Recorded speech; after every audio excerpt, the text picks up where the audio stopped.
আজ মাছের রেসিপি করে দেখাবো। খুবই কম মশলা দিয়ে আজকে রেসিপিটা করব, আর টাইমটাও খুবই কম লাগে।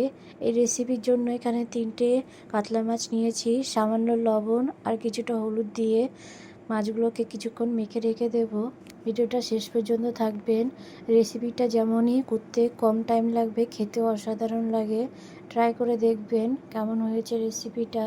যদি ভালো লাগে কমেন্ট করতে ভুলবেন না, আর অনেক বেশি শেয়ার করবেন রেসিপিটাকে। প্রথমে কড়াইয়ের মধ্যে কিছুটা সর্ষের তেল দিলাম। তেলটা যখনই গরম হবে তখনই মাছগুলোকে দিয়ে ভালো করে ফ্রাই করে নিচ্ছি।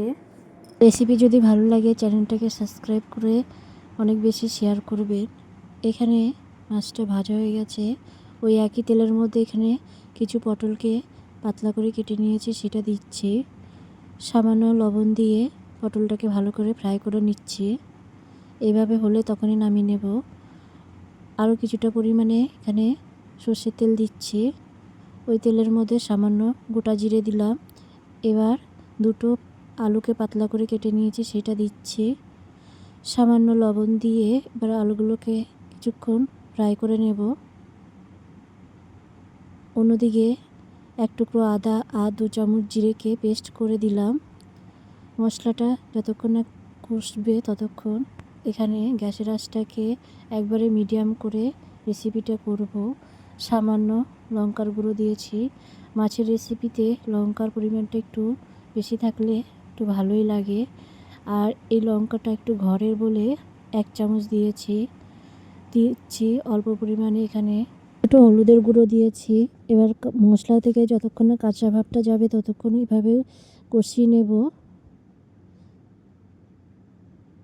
সামান্য পরিমাণে একটু জল দেব প্রথমে, তারপর মশলাটাকে আরও 5 মিনিট এভাবে হতে দেব।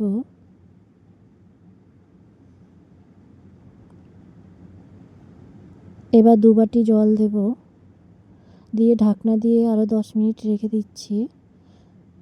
10 মিনিট পর ঢাকনা উঠিয়ে এখানে আলুগুলো সিদ্ধ হয়ে গেছে। এই সময় পটলগুলোকে দিয়ে আরও 5 মিনিট হতে দেব। এখানে মাছটাকেও দিয়ে দিলাম, আর সামান্য পরিমাণে ধনেপাতা দিয়ে গ্যাসের আঁচটাকে হাই করে আরও 5 মিনিট হতে দেব। তারপরে নামিয়ে নিলে তৈরি হয়ে যাবে মাছের রেসিপি। রেসিপিটা দেখার জন্য অনেক ধন্যবাদ। দেখা হবে নতুন একটা ভিডিওতে। ততক্ষণের জন্য সবাই ভালো থাকবেন।